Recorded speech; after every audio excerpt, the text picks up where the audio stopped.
I think it's time for a story from a friend of a friend. I once knew a young couple, though I haven't spoken to them in many years, who were house hunting. The woman, we'll call her Isabel, was very near to giving birth to her first child. She and her husband, Tom, found a lovely two-story house that was in their price range, which they absolutely fell in love with. The current owners, a family of four, were still at home the day Isabel and Tom were shown the house, doing some final packing. At some point, Isabel and the wife from the other family got to talking, and the woman said, "You know, my husband probably wouldn't like me telling you this, but I would feel bad if I didn't mention it. We have a ghost." "Really?" said Isabel. "What kind of ghost?" "Oh, nothing really frightening. Sometimes things move around. Not in front of anybody, but they're just not where we left them. Sometimes there are noises at night, like tapping or footsteps. Sometimes there are strange smells. And one time I thought I heard a woman singing or humming, even though I was alone in the house." After the two left, Isabel told Tom the story. They were both amused by it, and neither was put off from buying the house, which they eventually did. They got to work right away making up the baby's room, which was at the center of the hall on the second floor, just down the hall from their bedroom at the end. It was while Isabel was painting the walls one afternoon when she first heard an unexplained sound. It was so faint she could hardly describe it, like a sudden rustling that was over as quickly as it had begun. Isabel searched around but found nothing. She opened the large closet, which had yet to be filled with anything. Again, nothing. But this wasn't the last sound that was heard. Over the ensuing weeks, there was the occasional scratch or tap or a light shuffling, even the faint sound of footsteps in the middle of the night. And it wasn't just Isabel who heard the noises. Both she and Tom would occasionally stop to listen, not sure if they'd heard something or just imagined it. Also, there were things that had gone missing. While unpacking, Isabel misplaced a framed picture of herself and Tom from their honeymoon. A favorite shirt of hers also disappeared. She thought once or twice that her shoes were not where she had left them. And at times there were even fleeting aromas that weren't to be found upon a second sniff. They were pungent, unpleasant, but didn't linger long enough to be of any real bother. And then, of course, there was their cat, Priscilla, who would stop suddenly to perk up her ears or scratch at the walls. The young couple joked about their invisible tenant. Isabel even spoke to it on occasion when she was alone in the house, making idle, one-sided chit-chat.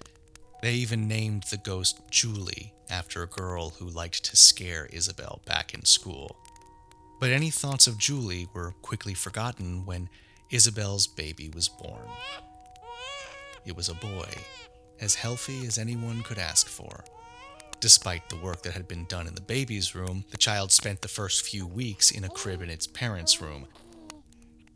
When it was finally moved into its own room, Tom and Isabel were amused to see that Priscilla insisted on being in the room all the time. It were as though she were guarding the newborn child. Occasionally she would perk up and listen, just as she had done before the baby was born, and would sometimes dart from one end of the room to another, nuzzling the walls. Weeks went by. The new parents were very happy. The only unpleasantness was the typical stress of dealing with a newborn. Isabel was surprised one morning when she came into her son's room and found him lying in his crib opposite the direction he had been lying the previous night. She always laid him down with his little head directly underneath the mobile. But now, his tiny feet were beneath the mobile. Isabel didn't think a child that young could have turned itself around. It was that same day that Isabel noticed that Priscilla had gone missing. She searched the house over but found nothing. They didn't have a cat flap, and Priscilla never went outside if she could avoid it, so this worried Isabel, and she and Tom became despondent when days later the cat still hadn't been found. Around this time, the nightly sounds began to return. Isabel said that Julie must be excited to meet the new baby, but she didn't feel quite as lighthearted about it as she had before. Perhaps it was just the overprotectiveness of a new mother, but she didn't like the idea of anyone, even if imaginary, being in the house with the baby. Then came the smell. It was sharp, sickly, and it lingered in the air as the smells hadn't previously. Tom and Isabel tried to locate a source, but were unsuccessful. These events began to fray Isabel's nerves. One day, she snapped at Tom, showing him a small toy car, and she said, "Why would you put this in the crib? The baby could roll over on it or choke on it." But Tom said he hadn't put it in the crib, and that he had never seen it before. That's when they decided to buy a baby monitor. For a few nights, they lay in bed listening to the precious little inhales and exhales, the occasional cough, and when the baby would start crying, they'd be up in an instant. One night, Isabel couldn't sleep and so went downstairs to watch TV. She drifted off on the couch, awakening an hour or so later. She shut off the TV and went upstairs. As she approached her room, she thought she heard something coming from inside. It sounded like a voice, but not her husband's. A woman's voice speaking very low, almost whispering. Isabel entered and stood in the doorway. Tom, who was in bed, turned his head suddenly and looked directly at Isabel.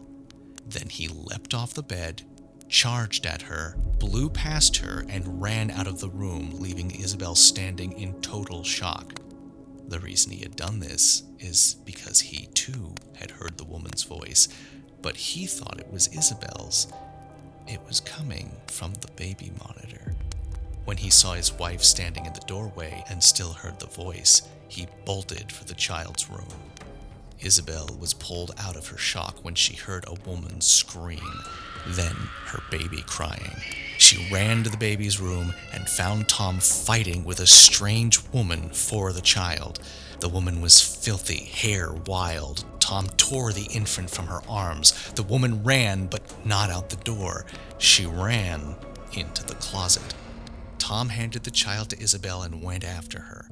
An open panel in the closet revealed a compartment behind the wall, a small space, some 10 square feet in size, not tall enough to stand up in. The wild woman cowered in the back of the space. All around were small purloined items, from food to pictures to clothes to children's toys to pieces of jewelry, not just belonging to Tom and Isabel, but from the previous tenants as well. There also was Priscilla, lying on the floor, stabbed to death. It was from her that the pervasive smell originated. The police were called and the woman was taken away. It seemed that she had been smitten with the newborn baby and would leave her hiding place in the middle of the night to play with it. She must have feared that the cat was going to give her away and so had killed it. It was determined that she had been living in the house for the past 5 years.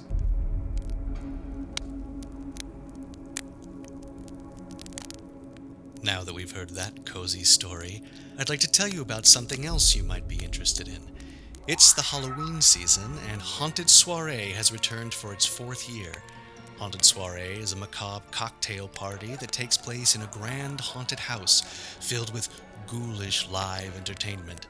Musicians, dancers, aerialists, tarot readers, magicians, as well as the strange spirits who inhabit the house and who are eager to tell you their haunting stories.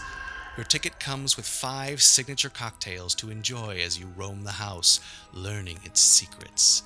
Haunted Soiree is now open in 7 cities across the United States for the month of October, and if you choose to go, it would be a tremendous help if you let them know that a friend of a friend sent you. You can do this by using the code MICAHD when checking out at hauntedsoiree.com. You'll also get $2 off your ticket price. That's MICAHD. And it's only valid at hauntedsoiree.com. And with that, I wish you good night.